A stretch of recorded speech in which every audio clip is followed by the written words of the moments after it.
Hello, everyone, and welcome to this webinar. Good morning, good afternoon, or good evening, depending on where in the world you are joining from. We'd like to welcome you to the seminar entitled Beyond the Classroom, Educational Dialogues Across Quebec and Denmark.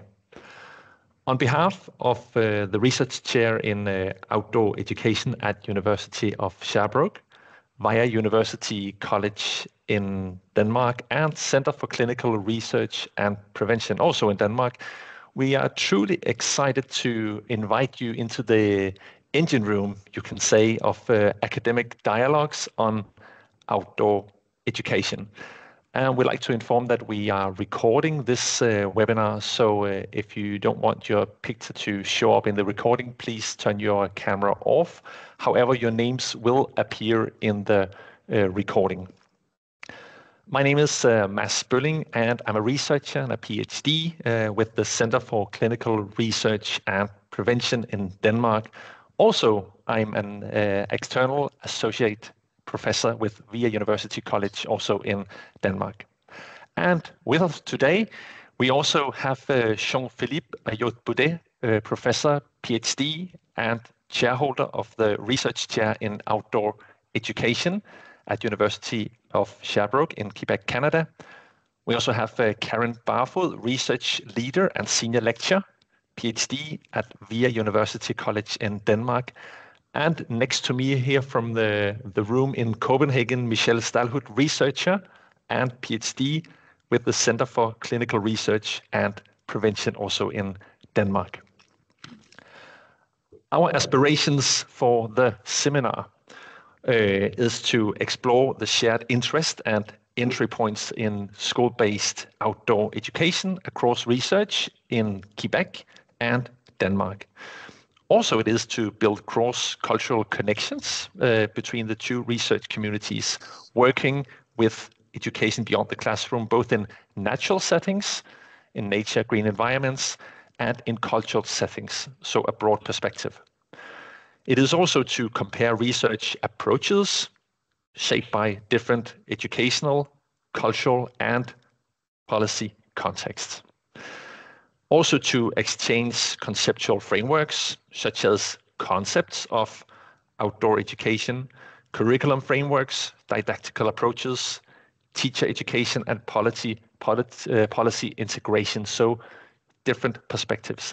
And finally, hopefully, we also like to strengthen the collaboration and dialogues among us as researchers, but also among you as students or practitioners joining us in the field of school-based outdoor education. So here's what the session will look like for the first 1.5 hours. First of all, we like to introduce the two research communities. Thereafter, we will go to some conceptual perspectives from both countries, both research communities, and we will have a short break thereafter, continuing with the dialogues on research, practice, and policy with the perspective of being a researcher, the role as researcher, and the research that we produce. Hereafter, it will be hopefully intense with a lot of good questions from you. So we're opening up for questions and we'll try to answer them in the end of the seminar. And thus, we like to really invite you to share the reflections, critical perspectives, and so on in the chat, especially from you who are a PhD student or master students. So during the presentations, please write your questions in the chat and we will pick them up afterwards. We don't know if we will go through all of them. Hopefully there will be time for it. And please turn off the microphone during the presentation in order to make everyone able to hear the questions and the discussions. All right, for now, I would like to start to introduce you, Michelle. You are my colleague, but we have somewhat casted you as the outsider to this webinar. You can say, even though you have been involved in education, in outdoor education research for some years now, you're still the newcomer into the school-based practices beyond the classroom. But you have shown curiosity and asked a lot of very interesting questions to both Karen and I, and also to you, Jean-Philippe. So welcome to you, Michelle, and the word is yours.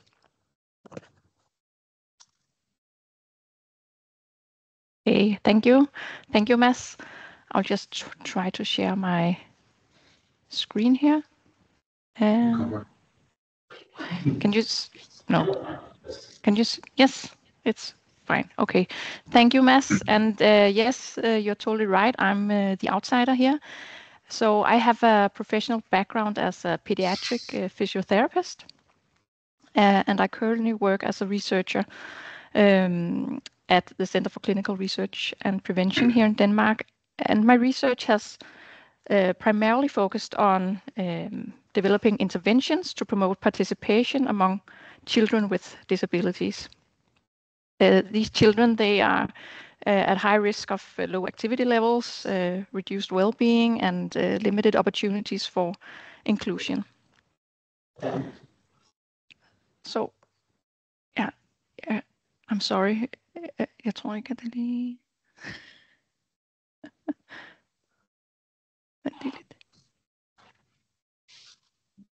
We just have to be aware of the technicalities here, so Michelle will be ready in a moment again. Okay, Michelle, now you're sharing it? Yeah, and... no. No.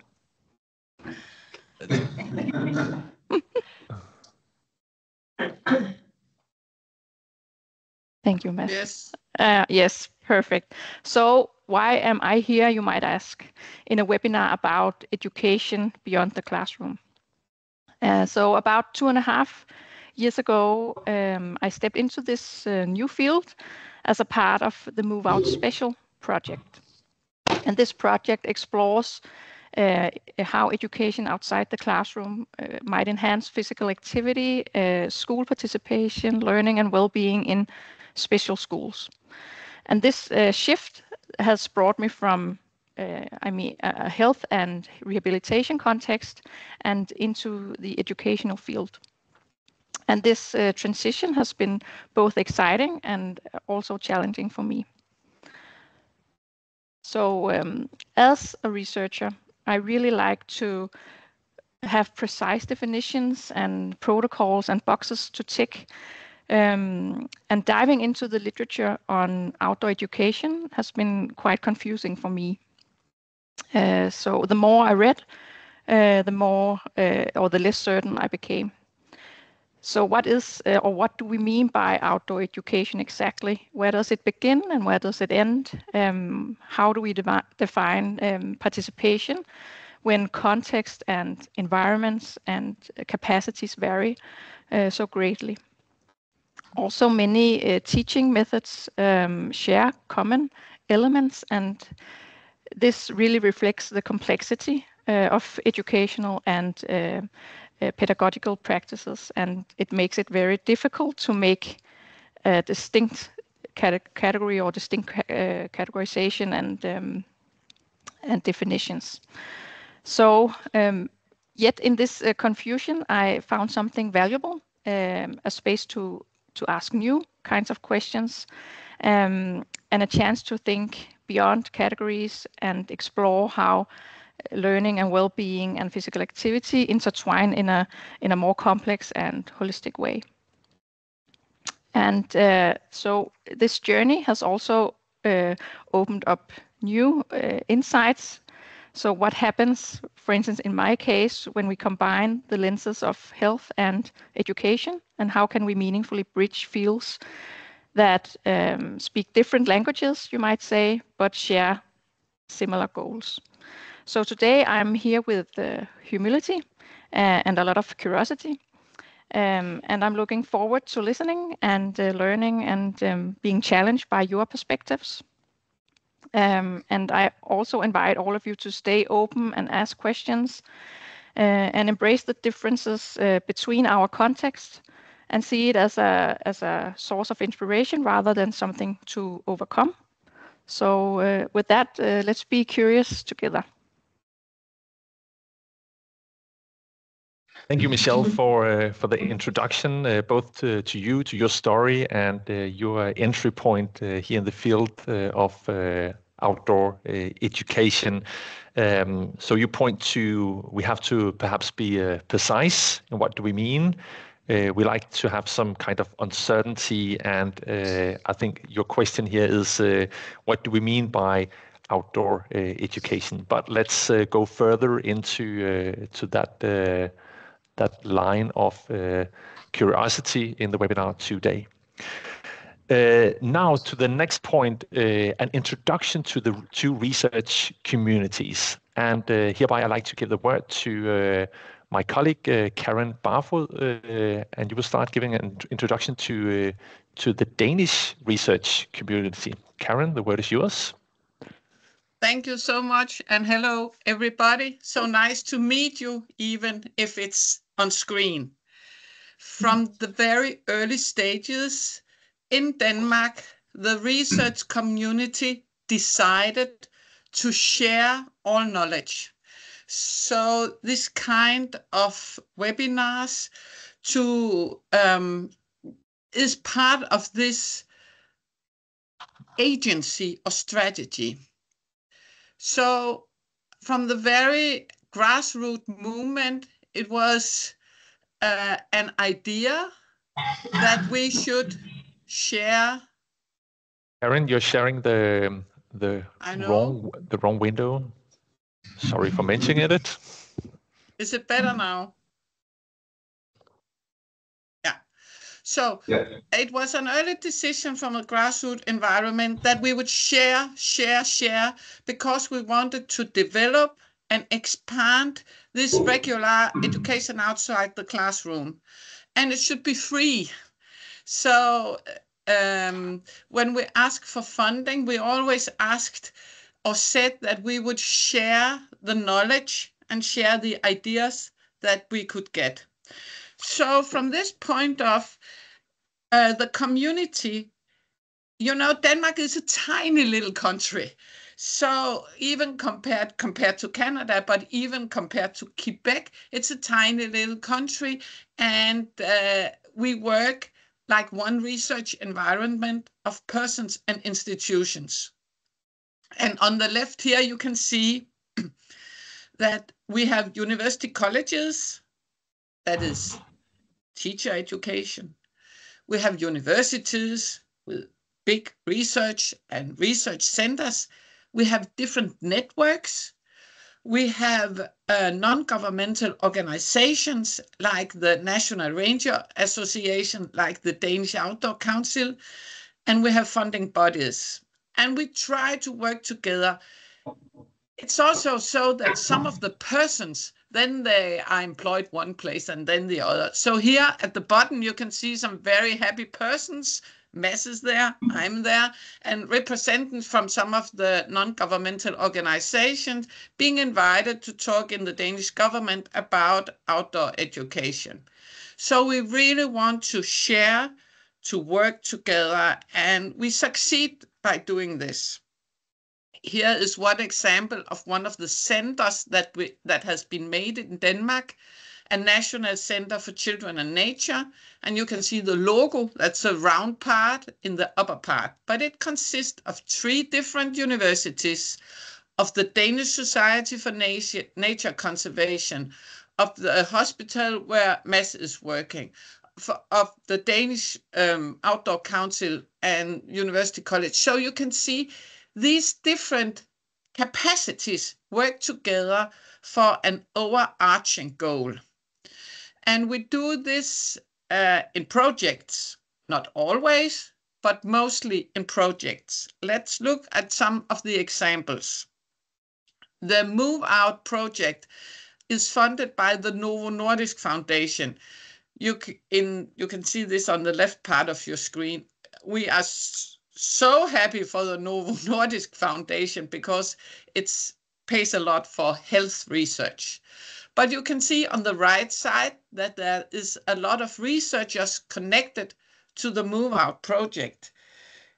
The Move Out project measures the effects of 5 hours outdoor education each week. But you can see it's Mads who comes from the health promotion research. It's some from the University of Copenhagen, some from VIA, some from southern Denmark. So we really try to work together in projects. And often, I think it's like this everywhere, one project leads to another. So we heard Michelle talk about the Move Out Special project, and you can see this is presented in the Center of Children and Nature. You can see the round logo, but you can also see that this is funded by the Novo Nordisk Foundation, and there is a lot of collaborators working with this. So we can say that in Denmark, we work with research and development. A lot of our research projects stands on each other. So we develop the research frontier by first have one project called Teach Out. Then some of the people ask for new money and get a new project.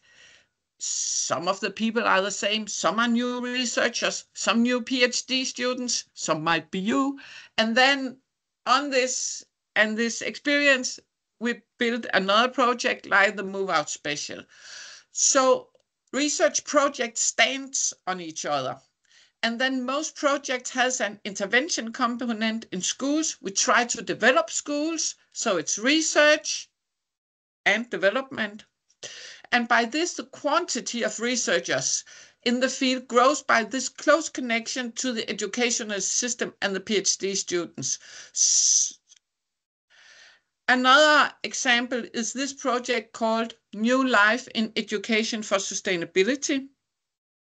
We try to develop science education in sustainability, the motivation by teaching outdoors.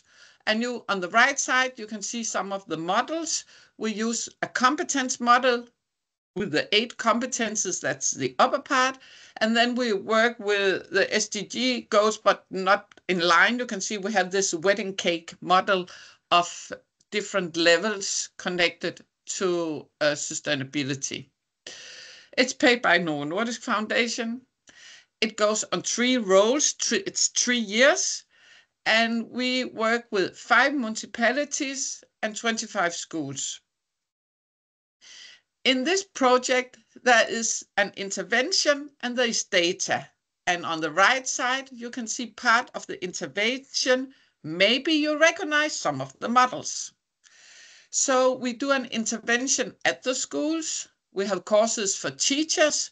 We mentor teachers, and then we get data, interview teachers, interview pupils. We have these materials that are developed. We have observation notes. We have pre and post surveys with the teachers. And this is a typical way of building a project. Here we can see that they work with science education outdoors.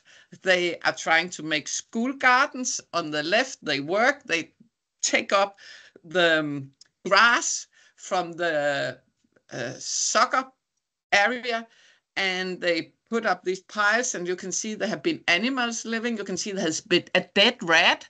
They found a dead rat, and the children were very ethical with this dead rat. They put flowers on it.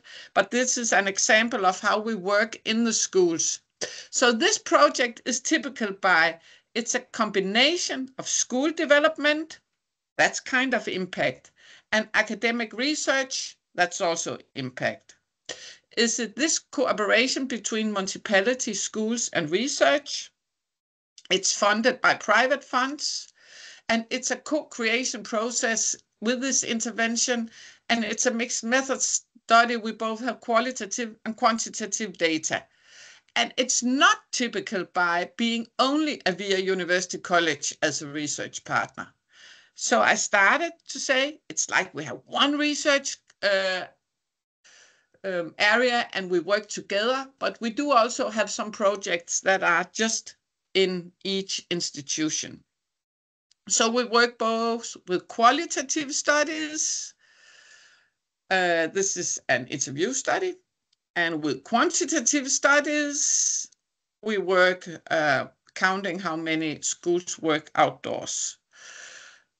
So if we see Denmark, tiny little blue Denmark to the right here, it's like one research environment connecting the university college with education, the universities with PhD students and research, the research centers with collaboration. We work together with practice in networks. We work together with the NGOs, the non-governmental organizations to make impact. And we also work close with the funding bodies to get some money. Thank you for your interest, and I will stop sharing here. Thank you very much, Karen, for giving an insight to how we collaborate and also develop research in Denmark, how the environment, the community is settled. Now, I'd like to give the word to you, Jean-Philippe, to give an insight of the community, the research environment in Quebec, Canada. So the word is yours, Jean-Philippe.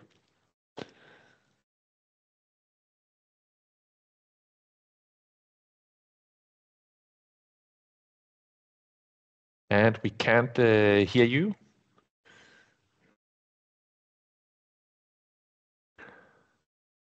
Is that better like that? It is better now. Now we can hear you.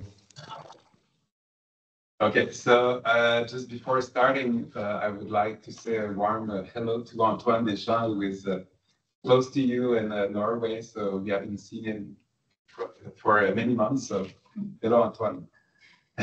So we're today in Longueuil, next to Montreal, and we're 8 in the room here, and we have also other members of our bigger team online. So just before, I would like to thank Mads, Karen, and Michelle for this shared moment we have together. So the first time we were thinking about doing this, it was last year in Japan. So for me, it's like 2 or 3 years ago, but it was only a year ago. So many things happened in a year. So we were in the International Outdoor Education Research Conference in Japan, in Tokyo. And after that, so we met for the first time. I met for the first time Karen and Mads. And after that, I went in Denmark last October, sorry. And I had the chance to meet Michelle. So why we are doing it today, it's also because next year we're going to Norway, and in 2028 we have the conference in Canada and Montreal here. So we really want to build some stronger relationships between our countries and our research team, and that's a pleasure to start to strengthen these links together today. Many more pictures between us. And Karen, I just kept the good pictures of you. But we need a shirt next time of the movie project. So since the last year, we have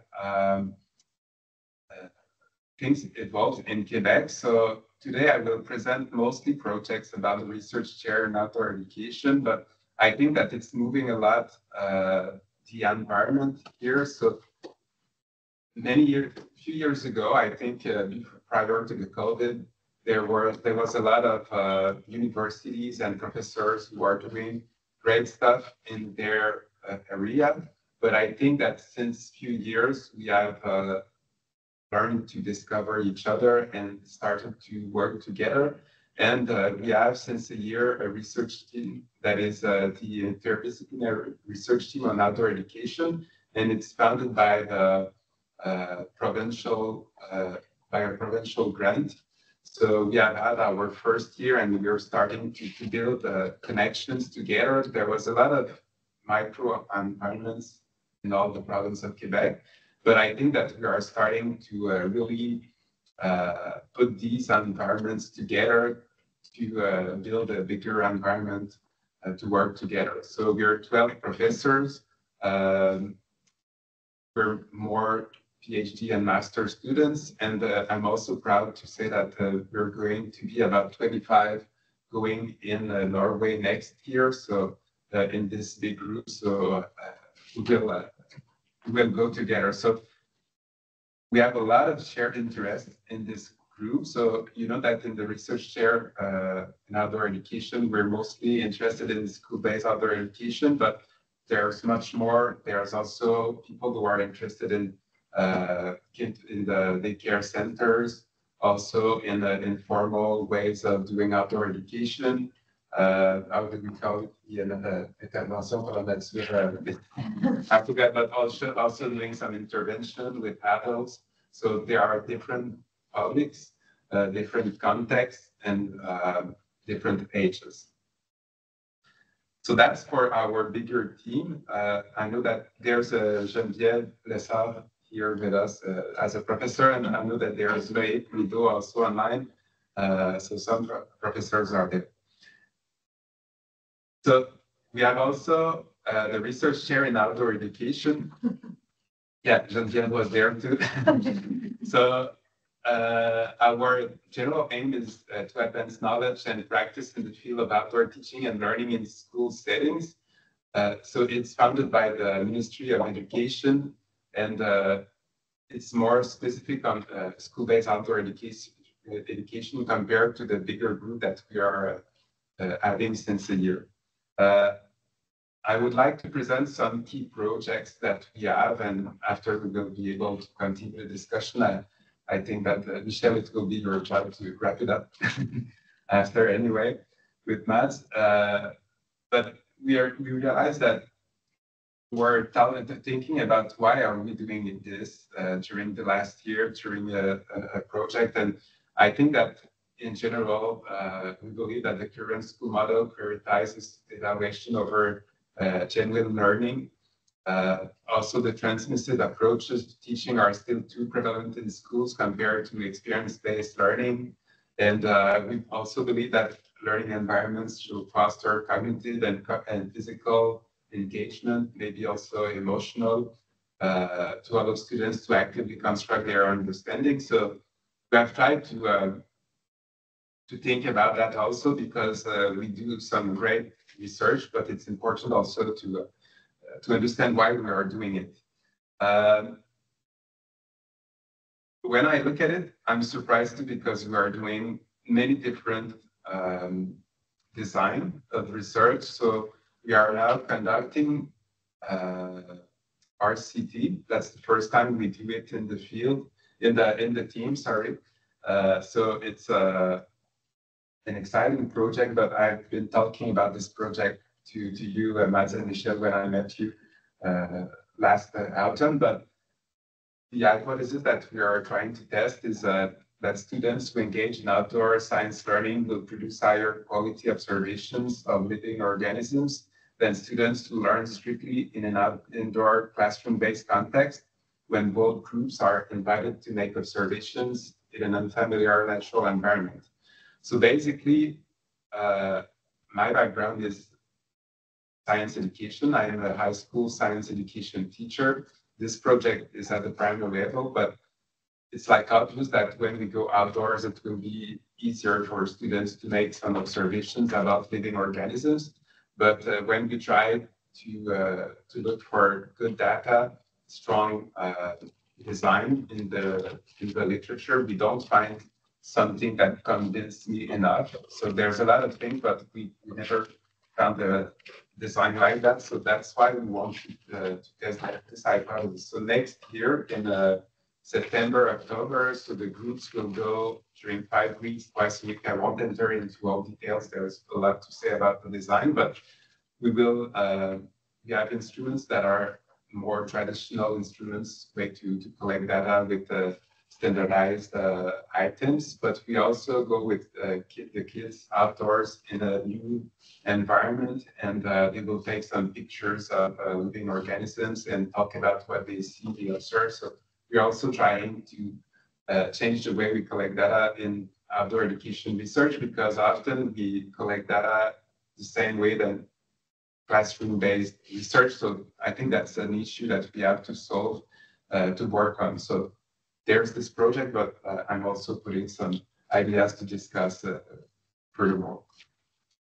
The recruitment is going well. I'm just saying that because we are in the middle of that, and I think we're going to have all the schools we need for the first year.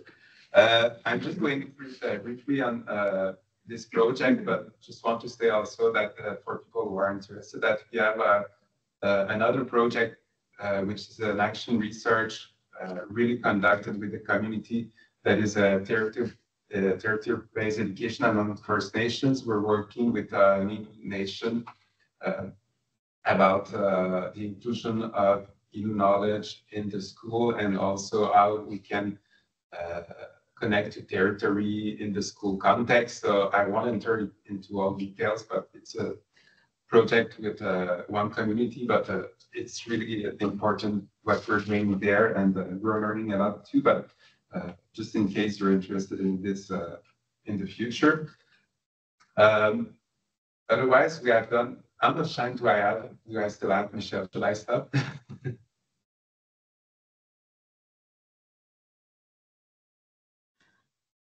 Sorry, I'm. Okay, thank you. Can you? Are you finished? No, I yes. was just saying. How much time should I take? A few minutes, or should I stop? Oh, you can continue. Okay, perfect. So last year we finished a study also that was a research and action research, and we wanted to develop a comprehensive understanding based of school-based outdoor education informed by the perspectives of key stakeholders and grounded in the principles that guide practices.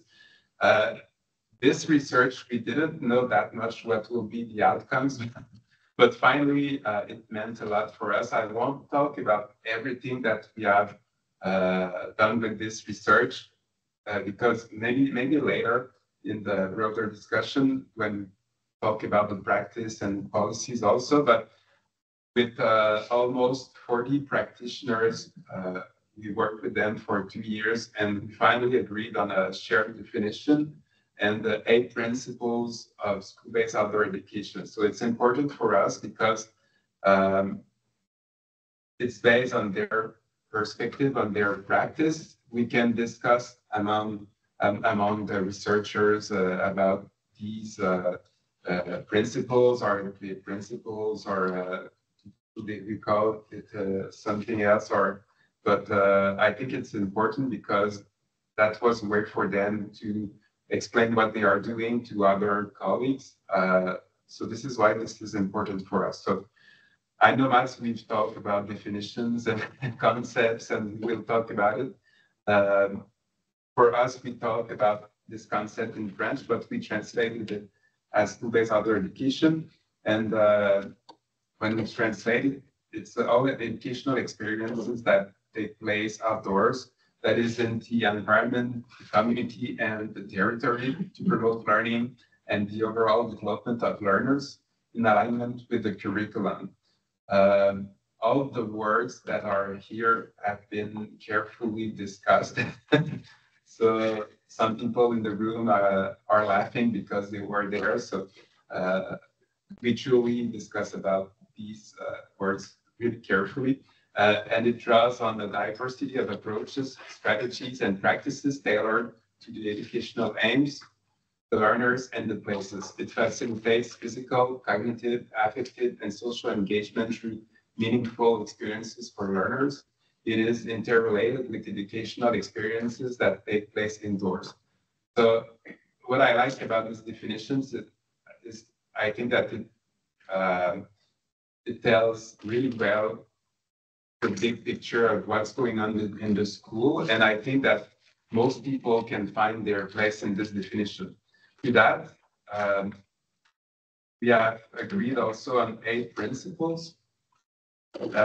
So the first, I won't talk about them too much, but The first one, it was important for us to state that we go outdoors to learn, not just to have fun, because a lot of people could think that the teachers were going for fun. So school-based outdoor education aligns with curriculum goals related to learning and overall development. The second one, experience. So it provides meaningful educational experiences rooted in the environment, the community, and the territory. The third one, school-based outdoor education can be accessible to all learners. The fourth one, it can be accessible to all staff members. It doesn't mean in both cases that we don't have to adapt and to think about how can we adapt the learning experiences, but we wanted to say that it's not for some particular students or teachers. The fifth one, it's about place. So every accessible outdoor place, regardless of its characteristics, has the potential to promote learning and overall development. Obviously, if we are more in an exposure to nature approach, it's not every place that has the same facilities, but even though every school has a potential. The sixth one, it emphasizes on the interrelation between the outdoor and indoor school-based educational experiences that are interrelated and mutually enriching according to the participants. The seventh one, it's about respect. So school-based outdoor education experiences are intended to preserve and foster respect for the environment, the community, and the territory.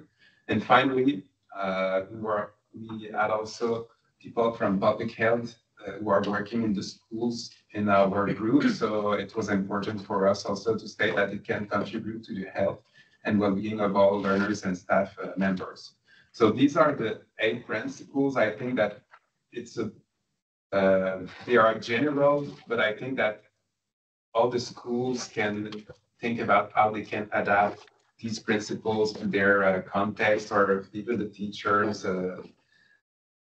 And then finally, for the end of this overview, I just want to add a quick, we will come back to this if you want, but we also are preparing a longitudinal database on outdoor practices. We want to describe and explain the trajectories of outdoor teaching practices with regards to individuals, context, and pedagogical intentions. This is starting in 2 days, 3 days, maybe a week. So we're almost set up and to publish some stuff for the teachers to fill the questionnaire. We hope that we'll have more than 1,000 people participating. We don't know, but that's what we are expecting. And we want to collect data every year about the teaching practices in the outdoors.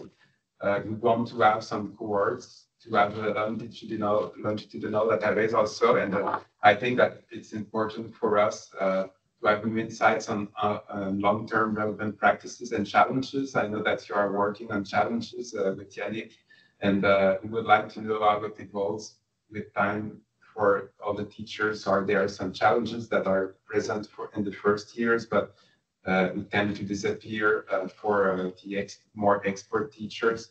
I think it's important also for the practice and also for the policy and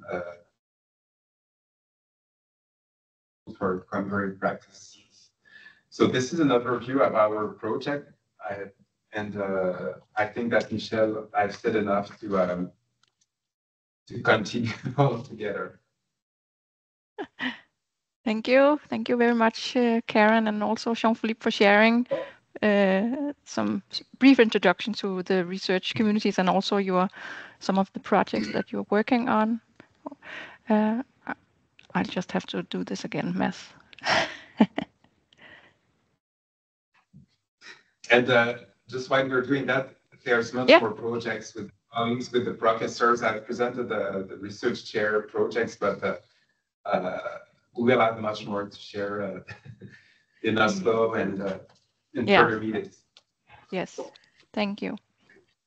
And now we move on to the next part of this webinar, where we want to look at different the conceptual landscape, you could say, about outdoor education. And when we look at the research literature, we see a variety of terms used to describe similar or overlapping practices, such as both outdoor education, outdoor learning, education outside the classroom, nature-based learning, and many, many more. And no. Perfect. I need mess here. In our recent scoping review in the Move Out Special project, we looked at education outside the classroom in special schools, and here we identified these 9 overlapping categories of praxis.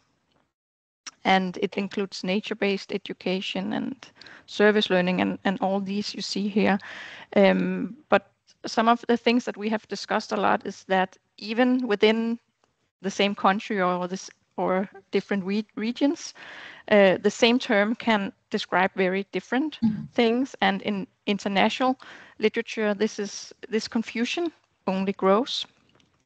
And the variety of terms and meanings reflect differences in culture and policy and also educational philosophy, not just different activities. And in my research in my search for definitions, I was really inspired by this work by the Canadian network Play, Learn and Teach Outdoors, Platonet, and this work was led by Jung Lee and her colleagues. And this review really also highlights that the terminology varies across studies and also between countries and different cultural contexts. So they used an expert panel to reach consensus on different terms. And one Canadian respondent said that outdoor learning can happen for anyone in any outdoor setting, while outdoor education is usually school-based and led by teachers. Whereas if we look into UK, outdoor education is mostly described as adventure-based, and outdoor learning refers to regular school-based teaching in outdoor settings. So this raises a key question for us today. Are we seeing different terms because the practices truly differ, or because cultural and systemic contexts shape how we understand and how we name the things that happens outdoors? And perhaps what makes outdoor education so valuable is that it takes many different forms, and it's shaped by diverse settings and cultures and needs. And its diversity might exactly be what gives outdoor education its richness and potential. So my question is, how can we develop conceptual frameworks that can help both research and practice evolve without losing this richness and that we have in the local context and the local traditions? So that's a question that I'm still exploring, and I'm very glad to do so together with you today. And with that, I would like to hand it over to Karen. Thank you. And thank you, Jean-Philippe, for sharing your 8 points. Very interesting, and also the overarching aim and goal for the chair. That was nice to see, and I think it will be interesting to work with continuously, also for us. So, oops. Yeah, now the same thing is happening for me as it did for Michelle. So I'll try again.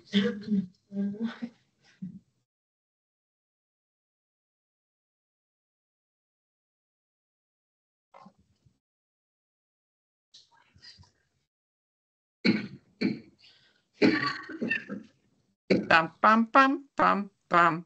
Okay? Let's continue. When we see this domain of outdoor learning, and I think we have all talked about that it can be a lot of different things. When we work in this enormous area, we work mostly into what is called outdoor education. And I heard you, Jean-Philippe, say you also work into leisure and into spare time. When we work, it is connected to the outdoor school, the SBOE that you talked about. And in this, there will be experiential education, place-based education. And I think your 8 points were took in very many different approaches. And we would also say so, but we are not only connected to adventure education, because then you need a kayak and we don't have money for the kayak, or wilderness education, because we don't have wilderness in Denmark, but still some approaches, experiential education, place-based, environmental education, and the outdoor school, we are connected to that too. So in most of our research is connected to the institutional outdoor learning and teaching. So we work with students, with pupils, with children. We work with teachers, pre-service, in-service, pedagogues, social workers, but that would be the context. And it can both be conventional schools, normal schools, private and free schools, and special schools. And then it can be daycare and kindergartens, nature kindergartens, environmental education and green institutions. So this is like the institutional outdoor learning and teaching that we are aiming to work with. And we both want to develop it, to develop the practice. And I really loved the aims that you have at your chair. That points for me towards the development, the pedagogical development. But then we also want to measure. And it gives us like two different kinds of definitions. We will have this definition for practice, just to get students outside with a pedagogical quality. And then we need a definition for research. And you might say, oh, that should be the same. But I was looking at your projects and saw, okay, you say 2 hours a week, these children need to be outdoors, then we measure on them. And in Denmark, we have worked with since many years that it should be 5 hours outdoors. So when we're going to measure effects, we said, okay, it had to be 5 hours a week, 1 week, or on 2 weeks. It has to be regular. So it has to continue. But we also need to what is going on and where it's going on. And we work with these two definitions because some practitioners, some teachers say to us, oh, it's not the real thing that we are doing. But it is. But because the real thing is to get the students outside. But if we want to measure a difference and effects, we need to know what we're measuring at. And your research team say we measure at 2 hours a week. Then they also need to get out. So the best thing would be here, we would like to compare classes that go outdoors, that's the blue ones, and you can see down that they needed to be outdoors 5 to 6 hours a week, and then we could compare them to the red classes, which were the one who had to stay indoor. I think that is more or less the same kind of research that you are doing. Then all these classes went out. And how do you think it looked? Did all the indoor class stay indoor and all the outdoor classes get outdoors? No. So the research was like this. So the ones who were supposed to stay indoors they were outdoors, that is the red ones. And the outdoor classes, some of them were a lot outdoors, but there were even some of the indoor classes that were more outdoors than the indoor classes. So this is reality. So when we want to make research, we would love it to look like this. But if the definition is you just need to get them outside, then the teachers are working with this. But we need stronger definitions for research. And in this is a teach-out study. They were made a cut point, and then we said, okay, even if you're outdoors 1 to 2 hours a week, you count as an indoor class. And if you are supposed to be indoors, but you were outdoors, we put you in the other box. So this is just to show some of the realities of when we work with schools, with alive children and alive teachers, then this uncertainty will happen. We just know to need what is happening. So when we work with udskole, regular curriculum-based education outside the classroom, maybe the SBOE is a better term. Thank you for sharing that, Jean-Philippe. We have this definition for practice. As a pedagogical approach, we make courses for the teachers, and it's experience-based for the children. And I think some of the points, some of your 8 points and your aim in Quebec points toward this definition for practice. But if we work with research, we also need to have a definition concerning the regularity. How often is it happening? How much? And what are they actually doing out there? So in Denmark, we work with two different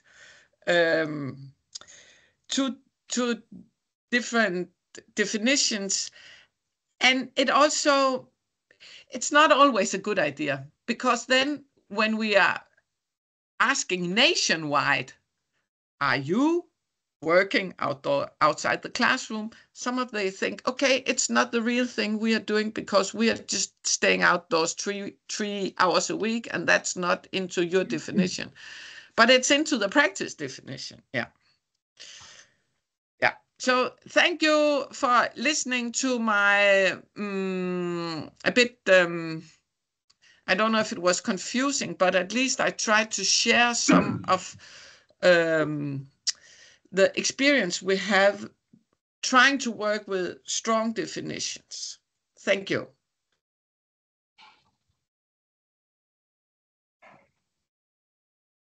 Thank you, Karen. And over to you, Jean-Philippe. Yes, thank you very much, Karen. So I think that there are important discussions to have, and I'm not sure we can. I won't show some slides here because I've showed many previously, and I will just continue the discussion we're having. But I'm not sure we can solve this problem that you are pointing about the definitions and stuff like that, because for us, the definition that we have done in the principles, it's also a way to communicate to practitioners and to the people in general, to the parents, to the principals, to the politics. And I know we've discussed that, and I know that that's a similarity between our research groups. I want to do some rigorous research, but we also want to influence policy and have some things that were make a change. So I think that if we take, for instance, this code definition, which is 2 hours a week, many teachers will feel guilty, maybe not to be able to do it and stuff like that. So if we use this concept strictly with the 2 hours, it will be difficult to include some people. So I think that we have cultural situations that are different. I think we are also having a grassroots movement in the province of Quebec.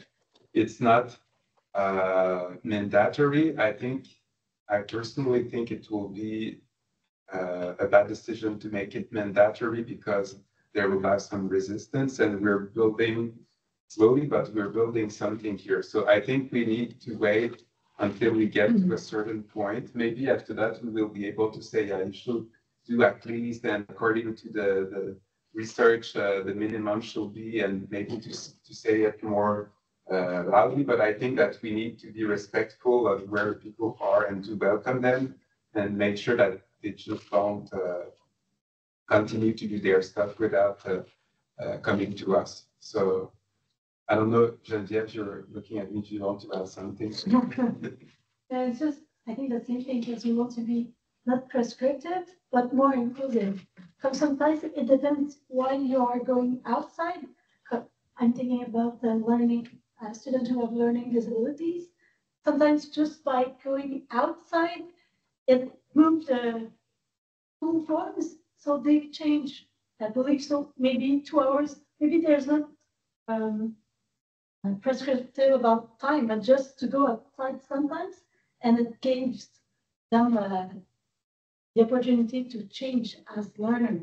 So it depends why they are going outside too. So sometimes it can be useful without being really prescriptive, but just encourage them to do what they are doing well and their parents. And here in the province of Quebec, we also have a discourse from the politics where going outdoors, it's like in the, how do we say, the professional autonomy of the teachers to decide how they teach. So we don't want to tell them how to teach, and going outdoors, it's included in the teacher autonomy concept. So we need to be careful how we talk about that. In Sherbrooke University, we'll have a course that will be mandatory for all K6 teachers starting in autumn 2026. So we're glad about that, but it's not mandatory everywhere. So we need to be careful how we make it grow. And I just would like to jump also to what you were saying, Karen. It's also an issue when we are conducting research, like you were saying. And for the research, the RCT randomized control trial protocol we are having,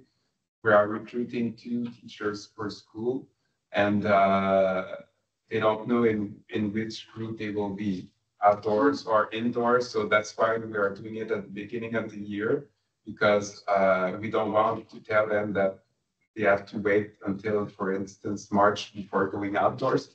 So we started at the beginning of the year, but they are entering in the project and they don't know if they will be in the indoor or outdoor group.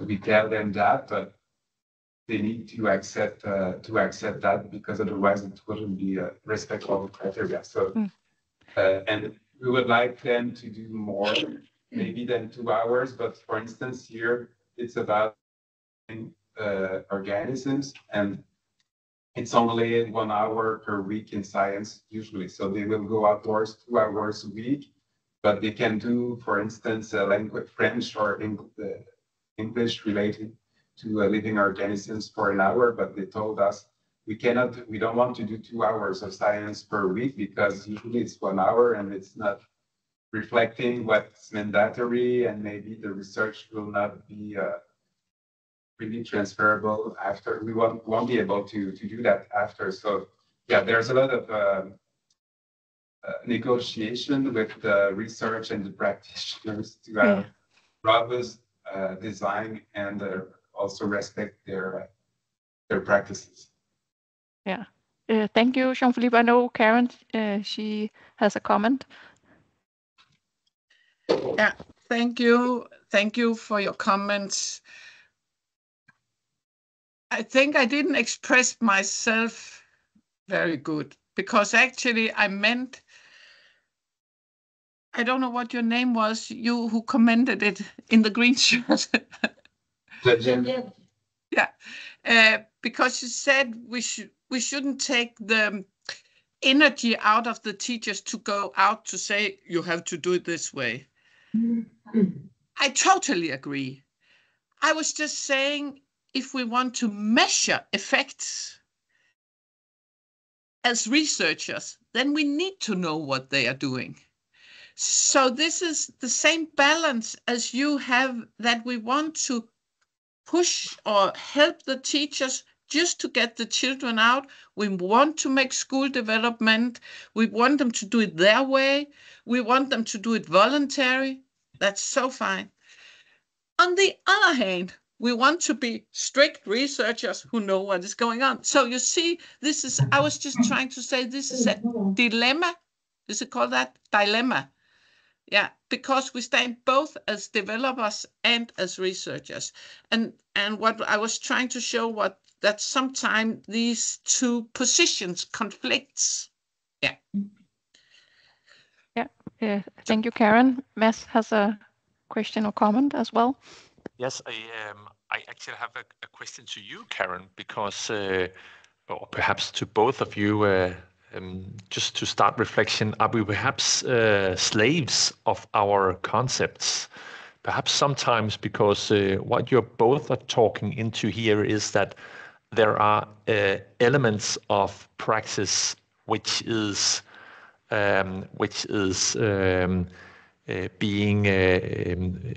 being practiced in different kind of levels, in different ways for each time we are starting up interventions. Karen, you had the example of regularity. Yes, it will be different.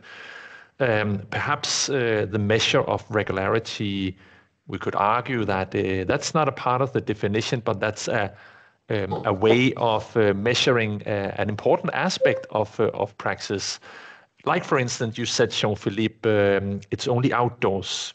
In Denmark, when we work with education outside the classroom, and especially the Nordic concept of udeskole, yteskole in Norway, outdoor schooling, it also includes cultural places. So perhaps we need to be better of reporting the key aspects of praxis rather than having concepts. So I just imagined perhaps a research paper. I know it's a bit radical, but leaving out concepts, but again having perhaps 5 or 6 key areas with a certain level. Are it cultural places? Are it not? What is the regularity? Is it teacher driven, or is it provided by external providers, as we see in forest growth, for instance? And then we could put concepts on top of that. But I know concepts, it's easier to interpret and easier to communicate. But when we are doing reviews, Michelle, you know, you have sitting with the review here for a very long time together in the research group. And even though we use the same concepts, when we look into the research, the praxis is so different that perhaps it's not comparable one-to-one, but perhaps sometimes comparable on a parameter. So Karen, should we leave out regularity and just measure it on the side of the concept? Thank you for asking. I thought we were going to have a break now. No, not yet. Now you're in the warm chair, Karen. She's my boss too, okay. So I can ask the questions here. Yeah, okay. I think it depends on the purpose. I really think it's working with research in the educational setting is such a multi-complex reality that we are trying. Research always try to box things, and luckily reality with kids and schools and teachers and what is going on is very, very complex, and this is really difficult. I don't think we should leave out the concepts. For research, I think we need the concepts. For practice, I think good teachers should just teach very good as they do. So, and not conceptual. I don't believe in conceptual teaching, but actually as a tool to describe things, I think concepts that we discuss, but still concepts will make it a bit easier to communicate. And if you're going to communicate to politics, You really need to have very, very easy, understandable concepts. So it depends on the purpose. So, Would be Jean-Philippe, my answer. Just, I didn't prepare this. But no, but that's a good thing about dialogue. So, Jean-Philippe, again, you were mentioning the 8 principles. I am totally agree with Karen that these are very good principles of praxis, but do you need them all to be affected or what you say, be present in the praxis in order to be school-based outdoor education? Should we measure them? Are it binary variables, the 8 of them, or can they come to a certain degree? Yeah, that's a very good clarification. And no, I think that we have been describing the practices in general that are occurring in the schools, but it's for a single teacher. I don't think that it's necessarily all of that at the same time. And for us, it's also a tool, these principles. So we just made them, but I see many ways to work with them, and I think we will discover how to work with them. But I think it will be interesting tools, for instance, if you are working as a school and the principal with the teachers, they may think about with these principles, what do we have, what we don't have, on what will we like to work together. We cannot work on all of that, all these principles at the same time. So, and I also think that a single teacher can use these principles alone. So if I have the principle, it could be accessible to all learners. So if I think about my group, my students, how can I make it accessible as school-based outdoor education to all my students at a smaller level? And we can have this discussion also at a school level. So no, we don't have to check all the boxes. I think that for us also on the research side, it's more the definition that will help us. And maybe also we can eventually use the principles to document the field. So what do we know about all these principles? I think that we know more about some of them, less about some of them. But yeah, let's see what we can do with all of this. But I think that there's a lot we can do. Yeah. And with limitations. Yeah. Thank you, Jean-Philippe. So actually now, Karen, we will take the 5-minute break. and then we will continue with this ping pong dialogue afterwards. So 5 minutes break and we will be back.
All right, everyone, welcome back after this short break. We'll be starting again.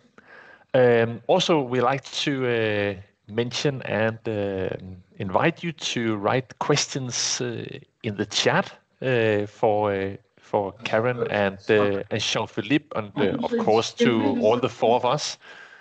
And if you have any questions where you say them in plenum, please do speak very very precisely, because it can be difficult to hear the questions. So it's easier to address them in the chat.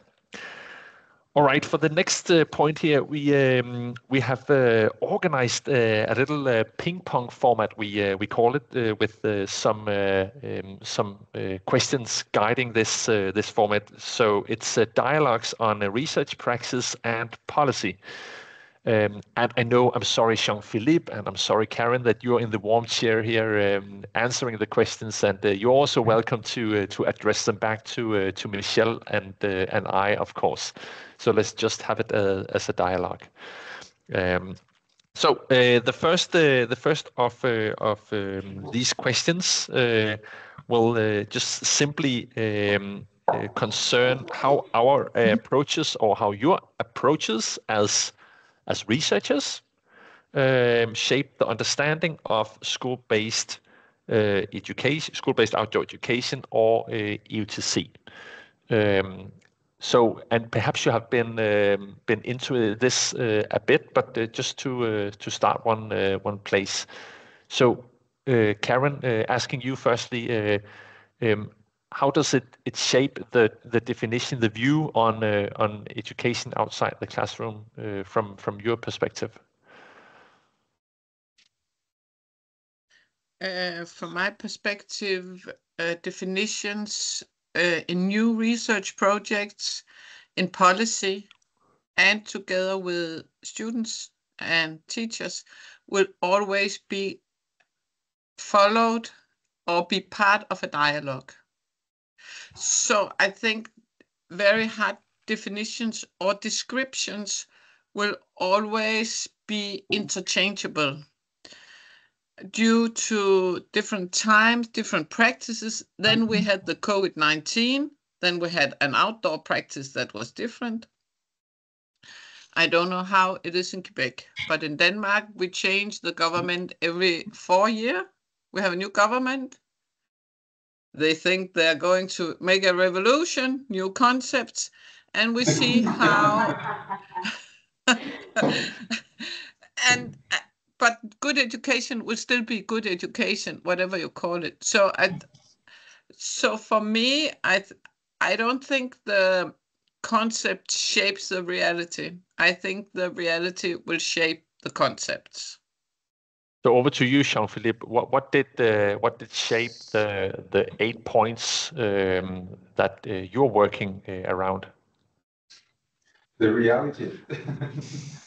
Yeah, because that was the practitioners who decided them. So we didn't push them, and yeah, we had discussion with them. So the principles, it was shaped by them. So that's the tension and the dialogue that we have to do. We want, in our perspective, I think so, we want to do some good research that will be good for, but at the same time make sure that it's robust enough. And that's also something we have to be careful about, because outdoor education, it's not something mandatory. If you're doing some research, for instance, in science education, in my case, or maths or languages, you don't have to explain why we are doing that. We don't have to fight to have maths in the school or something like that. But when we are talking about outdoor education, we have to justify why. We have to justify ourselves as a practitioner, as a researcher, because it's not mandatory. So we need to be very careful, because we're working on an outdoor project, and we will use the learning organization model.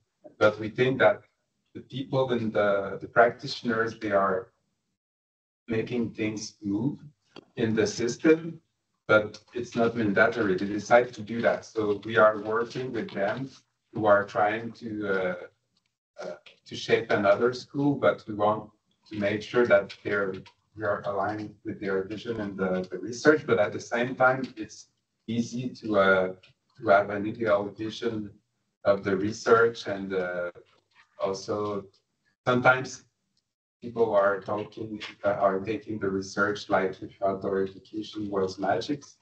So it's important to be very careful also to keep our credibility and not to make research say anything. Karen, you mentioned in the beginning about foundations. In Denmark, we have the Novo Nordisk Foundation, who have given a lot of funding for research projects. How about the foundations? Do they shape our understandings? They try to.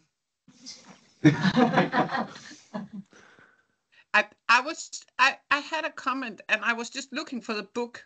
I couldn't find it. In Denmark, we have a book that is called Shitty Education.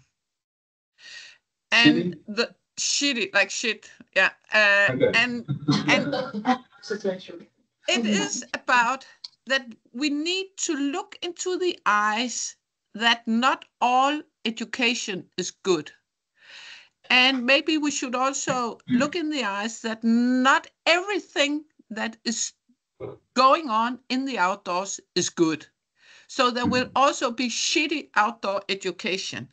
And if we just say all being outdoors is always good, I have seen teachers taking the children out, sitting them down, giving them a book each, and they had to sit and write outdoors, and it was cold, and they didn't get anything out of it. So I still think that even if we say, oh, you don't need to do all these 8 points, I really love your 8 points, still there's something that is better than anything else. So it's the concepts, when you in your 8 points and in your aim and definition points towards, it needs to be experiential. It fosters movement. Then I think that should actually be part of it, because it will, this kind of definitions will push the development into better pedagogy. Thank you, Karen. And it's nice. Please just answer shortly, because we have to go through some points here. But I'm sorry, Jean-Philippe. I'd like to go to the next point here about praxis. So how do you as a researcher, with your research also impact praxis? What is the most prevalent example that which you will mention? Okay, so Michelle, I will use my mirror towards Matt. So Matt told us that we can ask him back a question. So would you like to answer this one, Matt? Oh, okay. I can try to answer this one from a Danish perspective. I would say the way we impact practice the best here in Denmark, that's like you said in the beginning, Karen, it's not always a research project. Actually, is so much going around the research projects. We're engaged in this Center for Children, Nature and Children Denmark network, where we do webinars. Karen and I are both engaged. We have to disclaim that. Oh, Karen, we did not do that in the beginning, but we are in. We are not engaged. We're not engaged with each other. No. That's we are part of the same network. We are part of the network. We're sitting in a board for Udskolenet or Education Outside the Classroom Network in Denmark. Sitting together with teachers and municipal school administrators to shape the future of Udskole and EUTC tomorrow, using both research, but mainly doing networking with schools, with teachers who are engaged in EUTC. So I think that's what we're doing the best. Would you agree, Karen? Yeah, and then we do courses, in-service teacher courses and teacher-student courses. Yeah. Jean-Philippe, okay, I'm asking the question back again. How about policy? Okay, I know that you are financed by the Ministry of Education, right? For the chair. So you can say, please first answer, do they affect your view on how to interpret what outdoor education is, and how do you affect them back? In fact, it's hard because we are ending our first term of 5 years at the beginning of 2026, and we are now negotiating for a second one, but we are working with the division who is promoting a healthy lifestyle, but all the division about the learning and teaching and learning, they are not giving us money. So that's a specific part of the Ministry of Education. I think that the Health Ministry should fund us too. That's in my opinion, but I think we need to find more allies in the government, because some specific people who are there. But yeah, to answer the question, I think that that's a special thing about our work. I think so in the province of Quebec. I'm not speaking only for myself. I'm looking at Geneviève too, but we are really trying to improve the research, but also to make changes, the practices, and also try to influence the policies at different levels, because it wouldn't be meaningful, I think so, just to conduct strictly research without linking it with practice and policy in this field. Have you made any influence yet? If you could mention some. Some influence? That's not something I like to discuss about, but maybe I will share my vision. I think that we are part of an ecosystem, and I like to see it like that, because we would like to teach sometimes, and we would like to do so many things. But I think that, like species in an ecosystem, I think that we have a role to play. I don't know which role we are playing, but I hope we are playing a role, but I cannot measure this role. But maybe I can just tell some stuff also about what's coming up. But we're doing also for the practitioners now a website, which is like the website for teachers or principals to meet each other. So if we talk about influence, we are developing this website. So you can find a mentor or be a mentor. So we are going to launch this website soon, maybe in August or September, and you can find someone who is doing outdoor education and in which area of the province. So we are trying maybe with the research to do some actions also who are in line with what we want to do as a change. So I hope that everything we are going to have a guide for principals that will be available, a guide for practitioners. So we have the training that people will be able to use for between an hour and a half and 3 hours. So we are trying to do some stuff that is aligned with the research and also good for practitioners. But I will tell you maybe when I will retire if I have been able to make a change. But I don't know yet. But maybe we can just look at the community that is growing. Like we invest, as you were talking about ecosystem, we invest in different areas that we weren't. Like they're soliciting you to go to do a conference where we were not going, like learning disabilities, like different area where usually they were maybe only teachers, but they ask you to talk about your research. So we can see that between different microsystems, we penetrate different ways as researchers. So maybe this growing up community, which can talk together, research and practice, and maybe have more chance to do the influence. Yeah. Perhaps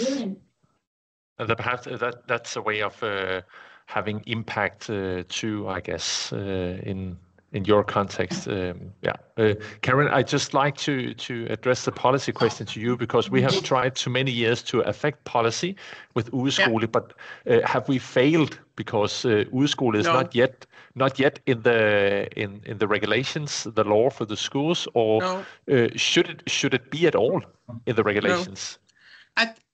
I really think I really believe in that teachers should have the freedom to choose if they want to do the musical with the children, if they want to go outdoors with the children, if they want to make science clubs with the children.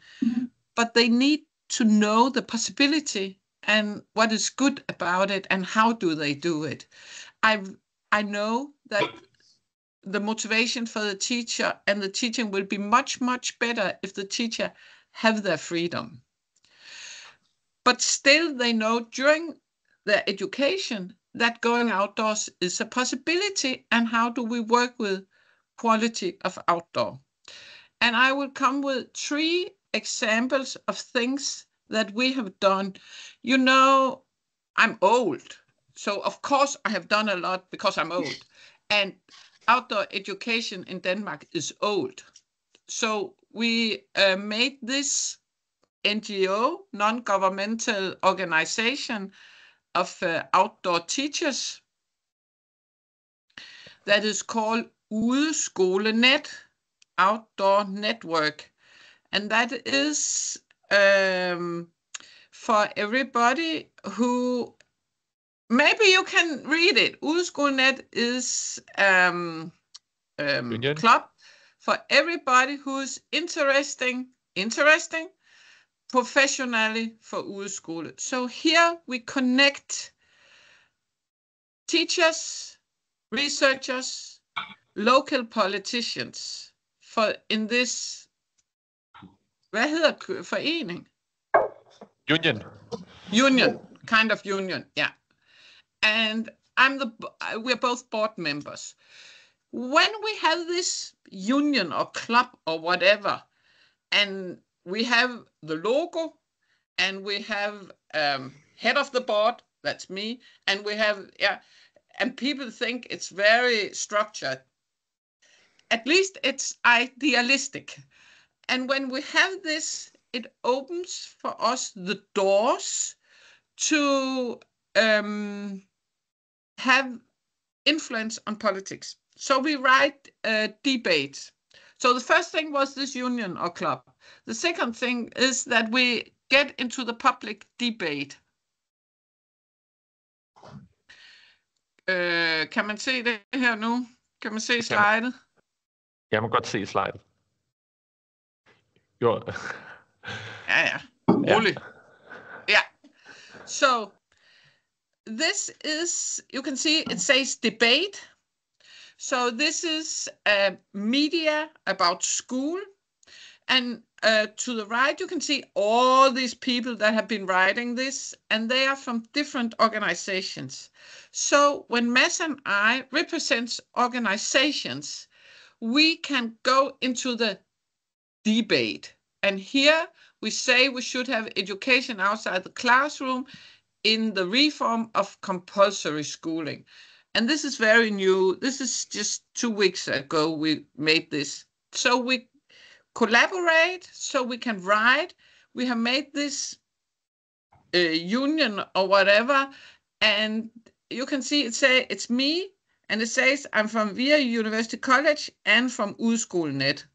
So I think that this collaboration and writing, and at my university, the top of the pop, the leader said, you need to get into the public debate. When you know something, you should go into the public debate. So we try to we made this network. We have a public voice, and we write to the government. You should hear what we are saying. And then they have invited us. So this is a picture. I need to show that also, Mads. What are you showing? Ja, kommer der ikke et billede af os to her? It doesn't change. Mads. Here.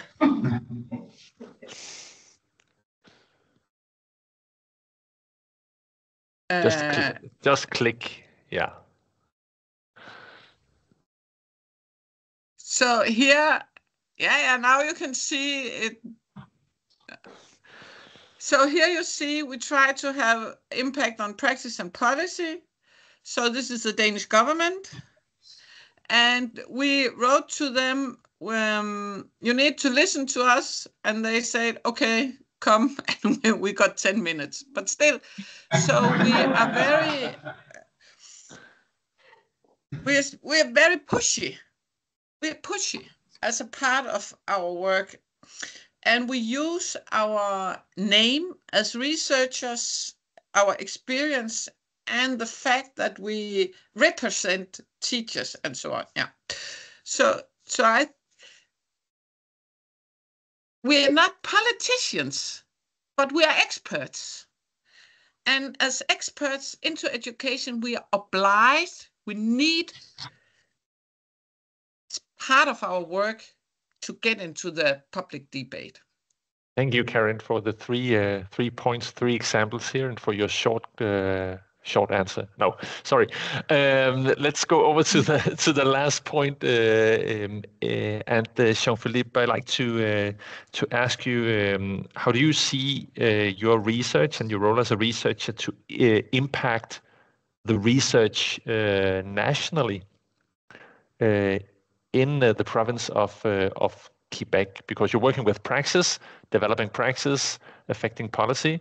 But how about research? You will have the same question in a moment, Carrie. How do we impact research, not only a policy, right?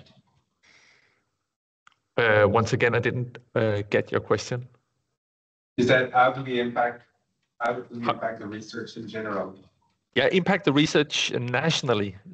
Because you, of course, now we have discussed research and concept across Quebec and Canada internationally, but also you have the research environment in Quebec across institutions, and of course you're not the only ones in Quebec of this interest. I know that you are forerunners, but still, how do you affect research and the research agenda? Maybe I will try to make a link with the last part, but of this meeting. But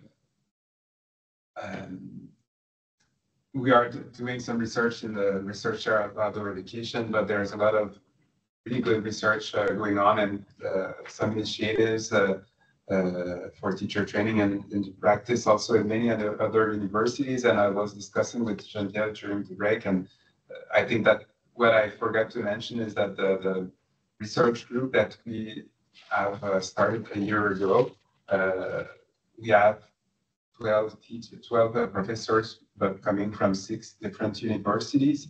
So we are building a network, and I think that we are using our influence also to build this research team, but also I think that the PhD students and the master students are very important because we're already old, Matt, so, and we have the next generation coming. So I think that we need to encourage them, and also we're putting some stones, but I just hope that they will bring the stones at a higher level that what we are doing. So yeah, I think that we have to do our own stuff, but also to encourage next generation of researchers to go further than what we are doing now. I'm looking forward to be a grumpy old man together with you having a cup of coffee, Jean-Philippe. Karen, how about a Danish beer? A Danish beer. Yeah. Yes, that will be all right. Looking forward to it. Karen, impacting research nationally in Denmark. What do you do? What is going on? Yeah, thank you for the question, and thank you for your answer, Jean-Philippe, because I think we're doing the same. We're doing research. You do research, we do research. So we are active researchers. And we, as I started to say, we collaborate with other research environments. So this is kind of support. And then we are part of advisory boards and so on in other projects. And then least but not last, just like you do, Jean-Philippe, I think it's really important to work with the next generation of researchers to support master students and PhD students to make network to try to let all the hard work over, because so we can stay back as the grumpy old seniors. No, but yeah. So I think it's more or less the same, that we impact the research nationally, partly just by doing, not just, but by doing it. All right. Thank you, Karen, for the answer too. Now we'd like to go over to the last part of the webinar, the questions. So, and I have seen, Michelle and I have seen that not many of you have written questions in the chat. Of course, we have prepared some questions, and perhaps Karen and Jean-Philippe, they can remember some of them. However, we will address them, Michelle. But let's take the first question in the chat from Anastasia.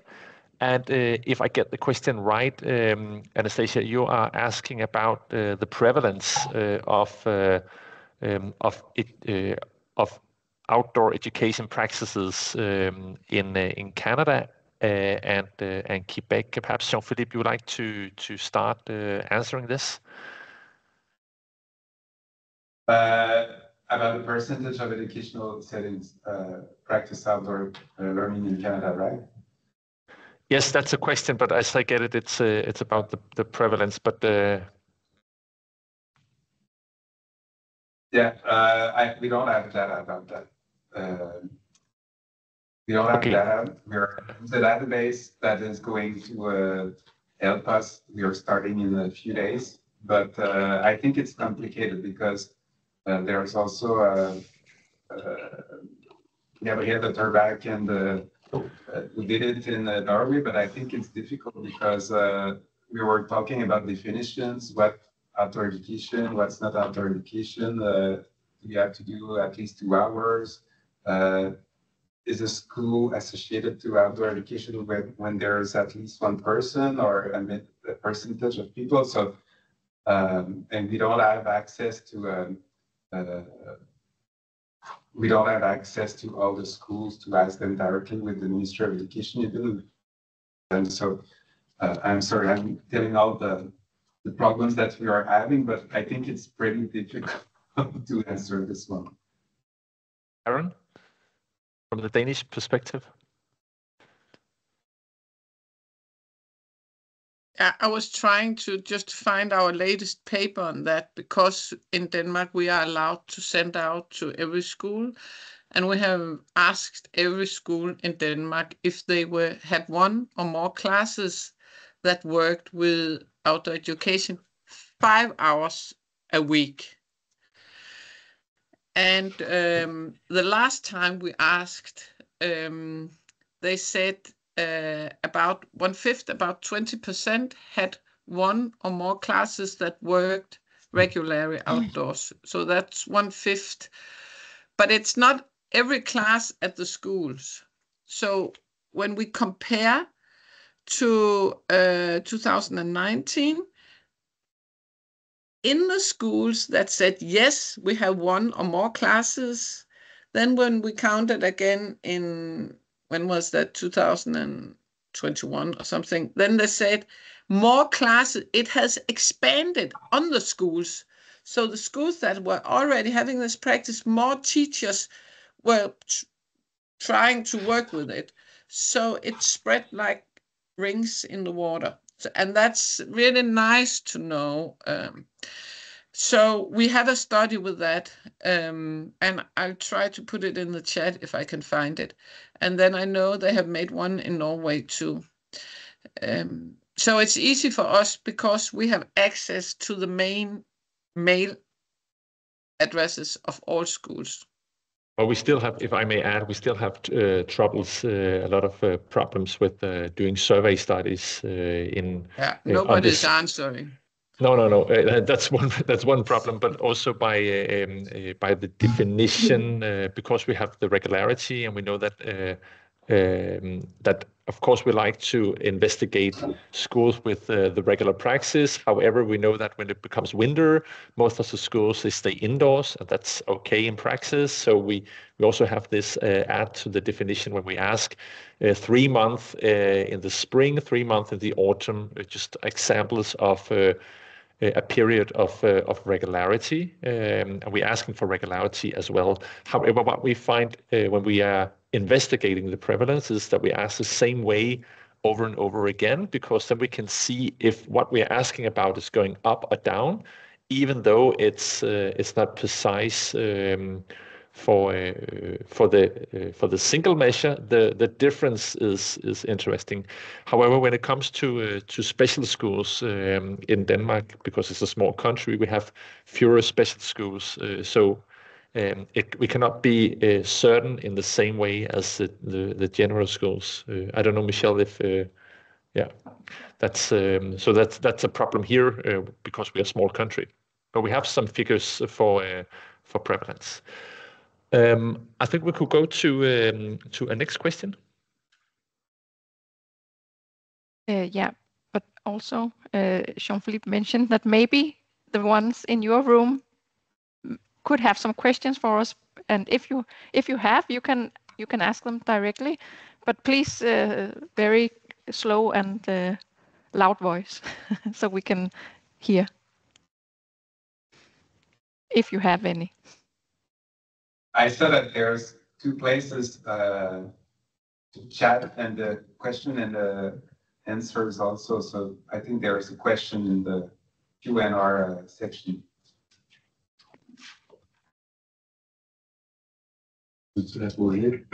But what kind of common research? Tell it loud.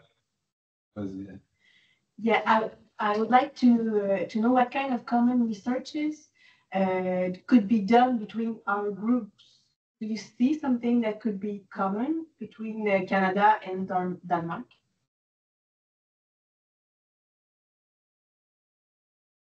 Karen, would you perhaps answer? But what kind of research could we do? Marie-Claude, are you asking for research that we could do together, or similarities in research? Okay, research that we could do together. Yes, in the same boat. Yes, Karen?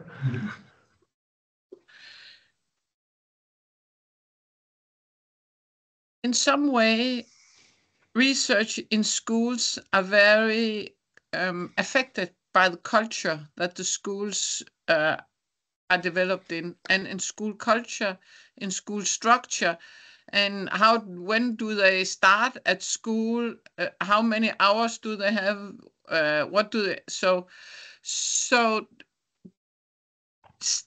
we can learn from each other, and maybe research should be like Elena's.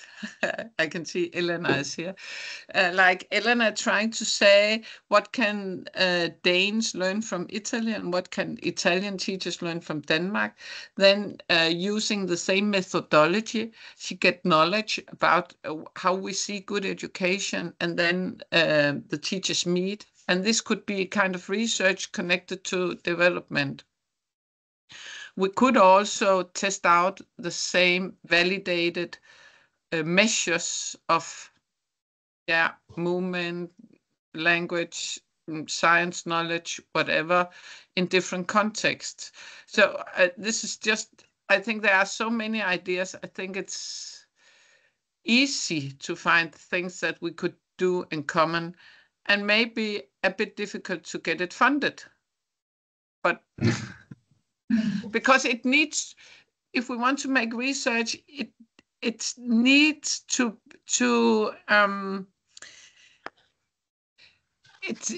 it needs to address a problem. It needs to address a common problem, a question that we have.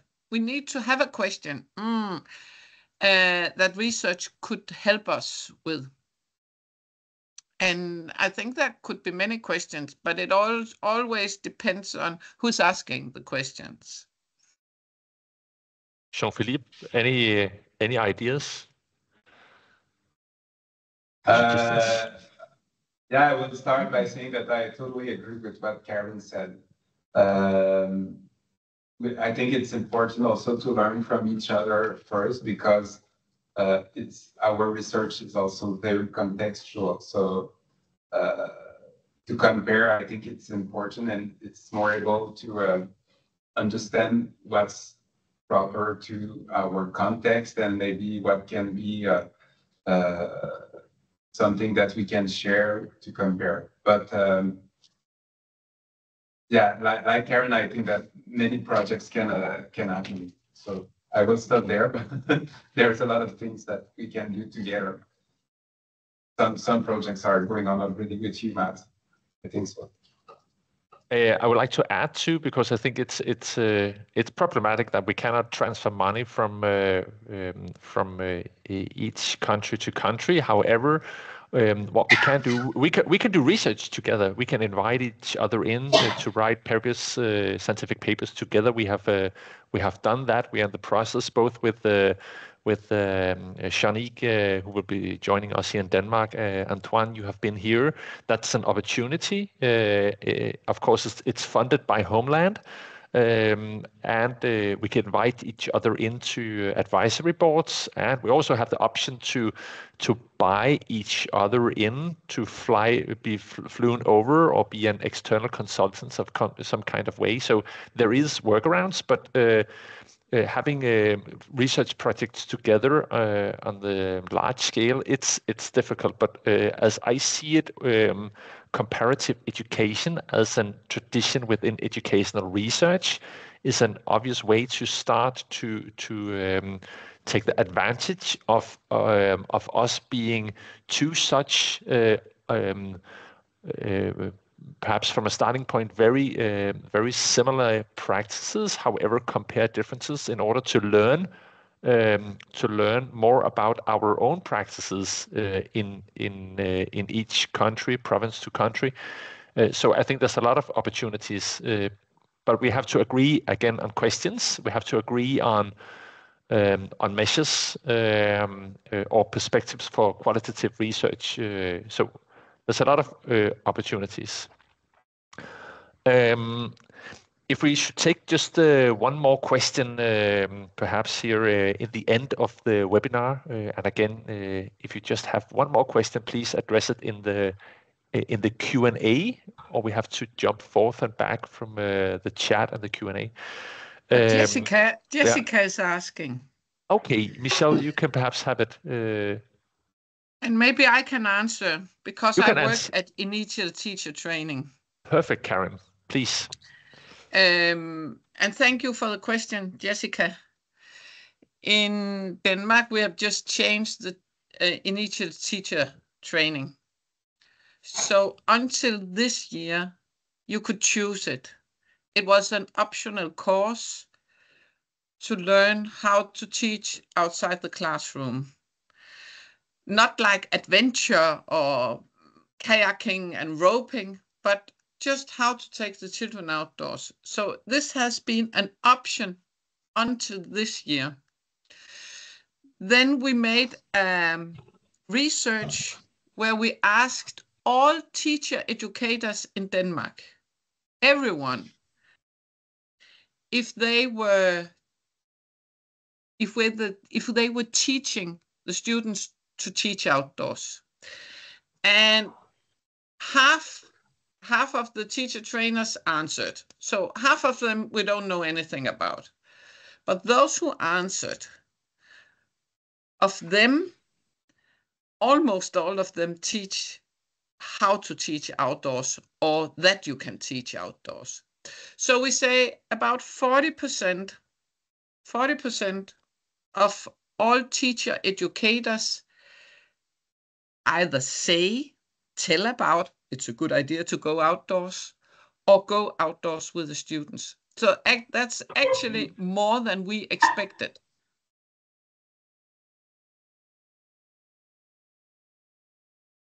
Yeah, was that answer enough? I think so. Thank you, Karen. She's saying yes. Yeah, she's saying yes. Okay, that's good.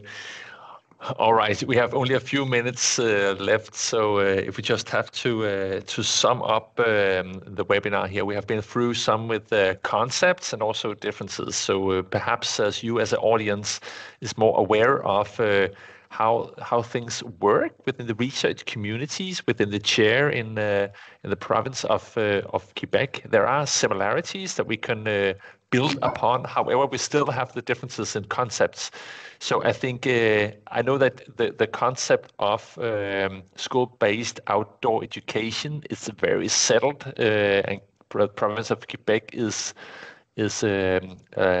large compared to Denmark. So, Karen, are you ready to give up on udeskole as a concept? No. Because we have worked so hard on getting it into the official documents, into the press, into Wikipedia, into everywhere. So we have worked with this concept, and now politicals, they know this answer. It's invented. It didn't exist as a word, and now it was invented, and now the Minister of Education say udeskole. Way. I remember first time I saw it on television, I made a screenshot of my television. So yeah, so I'm not willing to give it up, because nationally we have worked so hard on this being a word in the Danish vocabulary of education. Okay, thank you, Karen. We are going to stick to udeskole. Just a short anecdote. I remember when I was a PhD student, the whole group around the Teach Out study back then visited colleagues in University of Edinburgh, Simon Beams, among others. And perhaps we said, should we leave udeskole as a concept out when publishing, only sticking to education outside the classroom back then? And Simon Beam said, no, stick to udeskole. It's something special. So he was very kind to write udeskole in his book, The Theory of Outdoor Learning, a great book, especially for practitioners. So you can find the concept of udeskole here. Jean-Philippe, are you also ready to use the concept of udeskole to refer to it in your papers in the future? Yes, but I think that the two main differences is the 2 hours in battery, and also including like museum education, and also this. So that's the main difference with us. But otherwise, I will be willing, and you know that in the paper with the definition and the principles, I'm referring to UNESCO. So Okay, that's a good answer. I know that Simon Beams is not of course, they use outdoor learning in Scotland, but that was just a reference to there's a small country in Denmark, in Scandinavia, both Norway and Denmark. They use another concept with the shared similarities with the practice that they investigate. All right, and thank you, Karen, for sharing the Wikipedia on Udeskole. We will try to make an English version one day when we have time. So thank you for now, and I think we will continue the dialogue, the discussions in meetings on the side. Karen, Jean-Philippe, Michelle, and I, and together with the rest of you, perhaps many of us will see each other in Norway next year. We will attend, the 4 of us. Otherwise, send us an email with additional questions. And I think that's it. Karen, Jean-Philippe, Michelle. So nice to see you all. Okay. Thank you for now, and have a good day, and we will go home to the dinner. Thank you very much. Bye-bye. Bye.